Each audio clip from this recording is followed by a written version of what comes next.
நாச்சியார் திருமொழி திருமொழி 7 பாடல் 4. சந்திரமண்டலம் போல் தாமோதரன் கையில் அந்தரமொன்றின்றி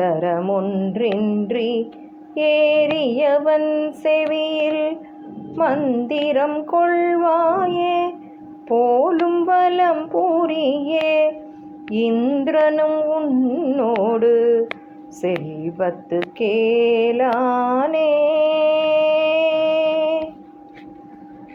சந்திரமண்டலம் போலே கண்ணபிரானது திருக்கையில் இடைவிடாது இருந்து கொண்டு அவனுடைய காதில் ஏதோ ரகசியம் பேசுகிறாய் போலிரா நின்றாய் வலம்புரி சங்கே.